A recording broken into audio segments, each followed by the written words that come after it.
पंजाब में इस समय जो भीषण बाढ़ आई है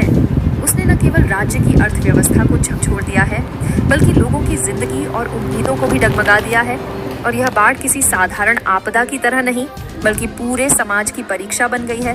पंजाब जो हरित क्रांति के बाद से भारत की अन्नदाता भूमि कहलाता है, वहाँ की मिट्टी, खेत और गांव जलमग्न हो जाने से स्थिति और भी भयावह हो गई है, क्योंकि बाढ़ ने एक ही समय में कृषि, पशुपालन, व्यापार, आवागमन और लोगों के घर आंगन सब कुछ तबाह कर दिया है। और सरकारी आंकड़ों के अनुसार अब तक 2000 से अधिक गांव प्रभावित हो चुके हैं। लगभग 3.9 लाख लोग विस्थापित हुए हैं और 4 लाख एकड़ से अधिक कृषि भूमि डूब गई है, जिसमें धान की खड़ी फसल, कपास और सब्जियों का नुकसान सबसे ज्यादा हुआ है। यह सब तब हुआ जब मानसून ने सामान्य औसत से लगभग 75% अधिक वर्षा कर दी और कई जिलों में तो बारिश सामान्य से 300% से अधिक रिकॉर्ड की गई।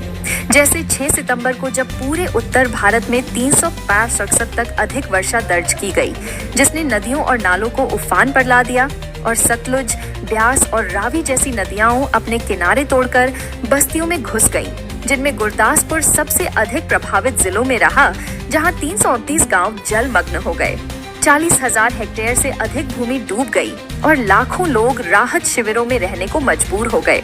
वहीं अमृतसर जिले में 1.23 लाख लोग बाढ़ से प्रभावित हुए और फसलों को अरबों रुपए का नुकसान हुआ। फिरोजपुर, फैजिल्का, कपूरथला, बारनाला और फतेहगढ़ साहिब जैसे जिलों में भी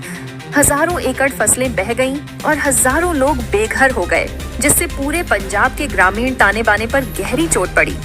इस बाढ़ में अब तक 48 लोगों की मौत की पुष्टि हुई है और यह संख्या लगातार बढ़ रही है, जबकि 500 से अधिक मवेशी, 70 से अधिक बकरियां और भेड़ें, 200 बार और लगभग 6 लाख पोल्ट्री पक्षी बहकर या बीमारी से मर चुके हैं, जिससे ग्रामीण परिवारों को दोहरी मार झेलनी पड़ रही है, क्योंकि उनके लिए पशुधन ही आय और जीवन यापन का सबसे बड़ा साधन होता है।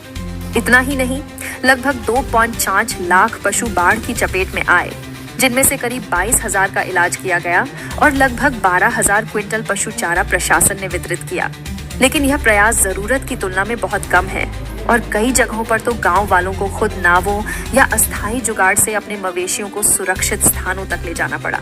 बाढ़ की वजह से न केवल खेत और पशुधन नष्ट हुए बल्कि हजारों घर ढह गए, सैकड़ों स्कूल और अस्पतालों में पानी भर गया और ग्रामीण सड़कें पूरी तरह कट गईं, जिससे राहत और बचाव कार्य में भारी मुश्किलें आ रही हैं। प्रशासन और एनडीआरएफ की टीमें लगातार काम कर रही हैं, लेकिन पानी का बहाव इतना तेज रहा कि कई जगह बचाव कर्मी भी फंस गए और हेलीकॉप्टर से एयरलिफ्ट करना पड़ा।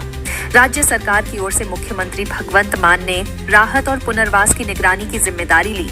लेकिन उनकी तबीयत खराब हो जाने पर दिल्ली के मुख्यमंत्री अरविंद केजरीवाल ने पंजाब आकर हालात का जायजा लिया और राहत कार्यों की गति बढ़ाने का निर्देश दिया,